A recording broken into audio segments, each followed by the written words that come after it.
कभी तो छोटे छोटे लोग होते हैं, तो छोटे थोड़े हैं। आगे हमारे पहले दौर के सारे कवि गुजर गए।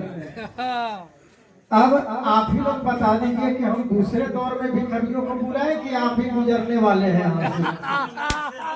वाह, बहुत बढ़िया, बहुत बढ़िया। दोनों में से बता दीजिए। अगर आगे चलना है तो हम थोड़े थोड़े चलेंगे, अगर क्रम में चलना है तो बात ही दूसरी है। चलिए, उन्होंने लिखा मैया मोरी मैं नहीं माखन खायो। वाह वाह, क्या ये तो सूरदास ने लिखा था। मैया के सुने न भैया हो मरले। गौर करे, मैया के सुने न भैया हो मरले, खेले हम जाई थली लइकन के साथ में, नन्हे चा के टेरपा भी ले ले हली हाथ में। खेले हम जाई थली लइकन के साथ में, नन्हे चा के टेरपा भी ले ले हली हाथ में। कस के सफाक से मार गलौटी के पहनों के। हम तो कहते हैं कि भजन में जरूर जाइए। हम बड़ी सौभाग्यशाली हैं जो कि इसी बहाने यहाँ आने का मौका मिला। एक कंजूस आदमी और आलसी आदमी कभी भजन में नहीं जाता था, कभी वो भजन में नहीं जाता था। और उसकी पत्नी ने बहुत तंग किया कि भजन में चले जाओ, रोज कथा होती है, सप्ताह चल रहा है, जाकर के कथा सुनो। और वह जो है एक दिन अनमने मन से वहां गया। जैसे ही वहां पहुंचा, व्यवस्थापक ने कहा आइए आइए आइए, बुला लिया, नजदीक पहुंच गया, तुरंत कहा बैठिए बैठिए बैठिए।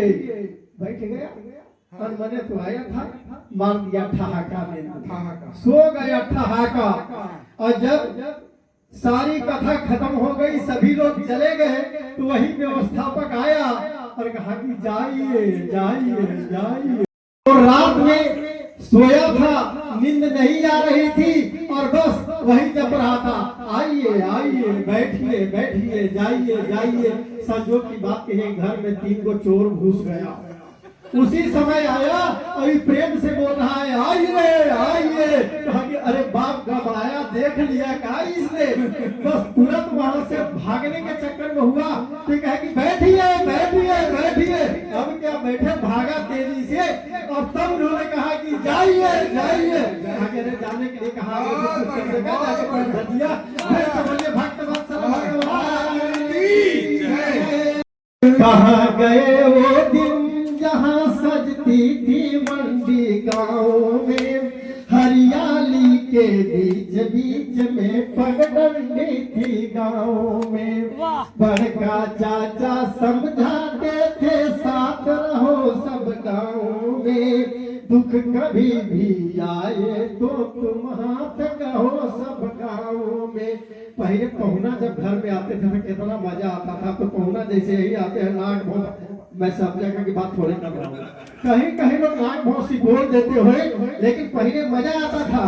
पाहुन आना सुन करके सब टूट पड़ते थे गाँव में, प्रेम भरी बातें उनकी थी, झूम पड़ते थे गाँव में।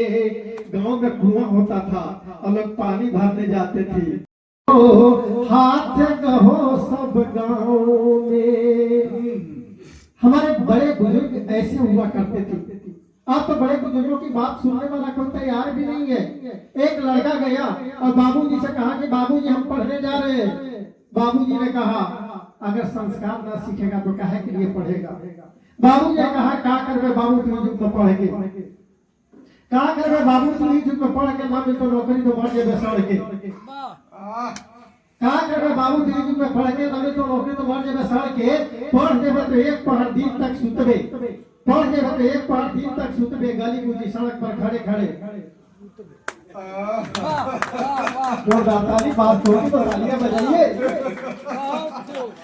पढ़ देबे तो एक पढ़ दिन तक सुतबे, गली गुजी सड़क पर खड़े खड़े। भजन कीर्तन ना सोहतो, भजन कीर्तन ना सुन। अरे भाई, बच्चे कहते हैं कि अभी भजन सुनने की आदत है मेरी, ये उम्र थोड़े है। अरे थोड़ा उम्र जब हो जाएगी तब कौन जानता है कि किसकी उम्र कितने दिन की है। इसलिए कीर्तन करो जवानी में, बुढ़ापा किसने देखा है। कीर्तन करो जवानी में, बुढ़ापा किसने देखा है। आंख हुए बेकार दर्शन करने से लाचार, आंख हुए बेकार दर्शन करने से लाचार। दर्शन करो जवानी में बुढ़ापा किसने